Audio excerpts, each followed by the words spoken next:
अस्सलाम वालेकुम। 10th class, how are you? इस 10th क्लास आज हम लोग इसका प्रॉब्लम सॉल्विंग मेथड में जो थर्ड पार्ट है इसका एनालाइज अ प्रॉब्लम, हम इसको स्टार्ट करें। हमने कल डिस्कस किया था, दो टॉपिक्स हम लोगों ने देखे थे, specify requirements and problem identification, यानी कि जो उसकी आइडेंटिफाई कर लेना और उसकी रिक्वायरमेंट्स जान लेना कि क्या प्रोग्रामर जो है वो उसको यानी क्या चीज़ बनानी पड़ रही है, यानी उसको क्या रिक्वायरमेंट्स हैं। ठीक है, आज हम लोग देखेंगे एनालाइज, यानी जब हमें प्रॉब्लम का पता चल गया तो अब हम प्रोग्रामर जो है वो किस तरह से उसको जो है वो स्टार्ट करेगा, किस तरह से उसको कंप्लीट करेगा। तो इसको हम ये भी कहते हैं प्रॉब्लम डिज़ाइन। ठीक है, प्रॉब्लम को डिज़ाइन करना। अब हमें पता चल गया प्रॉब्लम क्या है तो हम उसको डिज़ाइनिंग पे आ रहे हैं। ठीक है, उसको स्टार्ट करना शुरू कर रहे हैं कि उसको किस तरह से सॉल्व किया जाए। एनालाइज प्रॉब्लम में हम क्या करते हैं कि उस पूरी प्रॉब्लम को एज अ होल एक ब्लंडर उसको बना दिया जाए कि एक बर्डन समझ के कि वो किस तरह से सॉल्व होगी, तो पूरी प्रॉब्लम को सॉल्व करना जब वो डिफ़िकल्ट हो जाएगा। तो हम analyse a problem in third step पे हम क्या करते हैं, जो हमें प्रॉब्लम पता चली है या जो भी हमारी रिक्वायरमेंट्स हैं उस यूज़र की, उसको हम क्या करेंगे, सब प्रॉब्लम्स में डिवाइड कर देंगे। ठीक है, सब प्रॉब्लम बना देते हैं उसकी। जैसे आप इसकी एग्जांपल ले लें, मैथ्स में अगर आपको एक इक्वेशन दी हुई है, इक्वेशन में आपने एक्सरसाइज नंबर एक्स की भी वैल्यू फाइंड करनी है, वाई की भी वैल्यू फाइंड करनी है, तो आप दोनों को फाइंड करना शुरू करेंगे, इट विल बी डिफिकल्ट। अगर आप पहले एक्स की फाइंड कर लें या पहले वाई की फाइंड कर लें और फिर वाई को एक्स में पुट करके आप दूसरी वैल्यू भी फाइंड कर लें, दैट विल बी ईजी।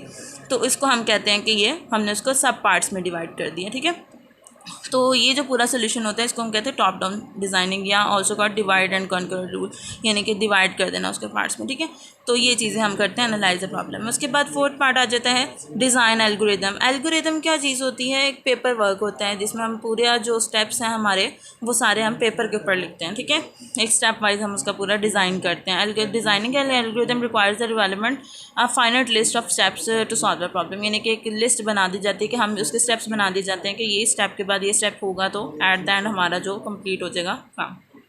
ठीक है, तो एल्गोरिदम है बेसिकली क्या चीज़ है, स्टेप कॉम्बिनेशन ऑफ स्टेप्स हैं या एक लिस्ट है हमारे पास जिसके साथ हम अपना काम जो है वो कंप्यूटर पे करेंगे। ठीक है, तो writing algorithm is often the most difficult part, यानी ये डिफ़िकल्ट पार्ट भी किस तरह से होता है, क्योंकि जिस तरह से कंप्यूटर ने सॉल्व करना है एज इट इज़ हम लोगों ने उसको मतलब पहले एक पेपर वर्क करना है। उसमें क्या करना है, हमने गेट डाटा यानी इनपुट, ठीक है, उसके बाद हम क्या परफॉर्मिंग करेंगे, उस पर क्या कंप्यूटेशन क्या होनी चाहिए, प्रोसेसिंग क्या होनी चाहिए, उसके बाद हमारा रिजल्ट क्या आएगा, ये सारी चीज़ें हम एक स्टेप वाइज लिखेंगे। लाइक अगर मैं आपको एक एग्जांपल दूँ मेकिंग टी की, ठीक है, तो टी बनाने के लिए आप क्या क्या चीज़ें रिक्वायरमेंट होंगी, इनपुट आप लोगे, सारी चीज़ें इकट्ठी करोगे, उसके ऊपर प्रोसेसिंग यानी कि आप उसको बर्निंग प्रोसेस पे और उसको बनाने का जो प्रोसेस है एट द एंड आपको टी जब रिक्वायर्ड हो जाएगी। ठीक है, मिल जाएगी रिक्वायरमेंट जो है आपकी।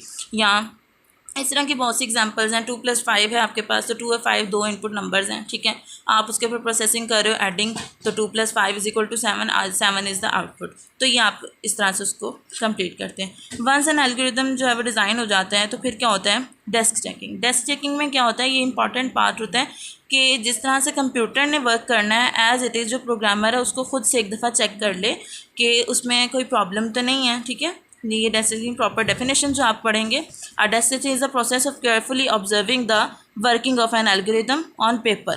ठीक है, कोई डाटा टेस्ट करना है तो पेपर के ऊपर वर्किंग करके आप उसको एग्जामिन कर लें कि क्या वो ठीक है या नहीं। ठीक है, तो ये डेफिनेशन आपने डेस्क चेकिंग की डेफिनेशन करनी है। उसके अलावा प्रोग्राम जो है वो program is a set of instruction given to the program to computer to solve a particular problem. तो जो प्रोग्राम है वो पूरा, ये इसकी डेफिनेशन है। ठीक है, आपने 9th क्लास में भी की हुई है। उसके बाद इसी स्टेप में हम लोग क्या करते हैं, draft flow chart. Flow chart क्या करता है, फ्लो चार्ट एक पिक्टोरियल डिस्क्रिप्शन हो जाती है। इसमें एल्गोरिदम भी आसान है, उसमें भी स्टेप्स ही होते हैं, लेकिन पिक्टोरियल डिस्क्रिप्शन से क्या होता है, हमें आसानी हो जाती है थोड़ी कि हम उसको इजीली चेक कर लेते हैं कि यहाँ पे प्रोसेसिंग है, यहाँ पे इनपुट है, वगैरह वगैरह सारा पता चल जाता है। ठीक है, उसके बाद है राइटिंग है प्रोग्राम। 5th पार्ट में हम आ जाते हैं कि प्रोग्राम को कंप्यूटर पे आप लिखना शुरू कर देना। उसको हम ये भी कहेंगे कोडिंग, कंप्यूटर की लैंग्वेज में कोडिंग। आप लोगों ने 9th क्लास में पढ़ा है high level languages and low level language. तो जिस भी लैंग्वेज में आप काम कर रहे हैं उस लैंग्वेज के मुताबिक उसकी कोडिंग करना। ठीक है, तो कोडिंग के बाद आप उसको कंप्लीट कर लें। ठीक है, उसके बाद यहाँ पे एक हमारे पास जो है the grammatical rules of a program language.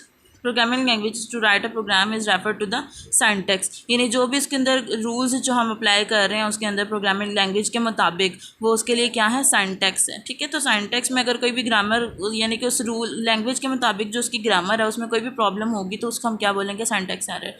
ठीक है, तो फिलहाल हम इतना ही करते हैं। उसके बाद हम लोग इसके नेक्स्ट जो स्टेप्स हैं एरर्स के बारे में, साथ यानी टेस्ट डिबग में सारे एरर्स भी हम डिफ़ाइन कर लेंगे और उसके आगे इसको कंप्लीट कर लेंगे। ठीक है जी, आपने इसको बहुत अच्छे तरीके से याद करना है, शॉर्ट क्वेश्चन इसके याद करना है, लॉन्ग क्वेश्चन के तौर पे भी इसको याद करना है। ठीक है जी, अपना ख्याल रखिएगा, अल्लाह हाफिज़।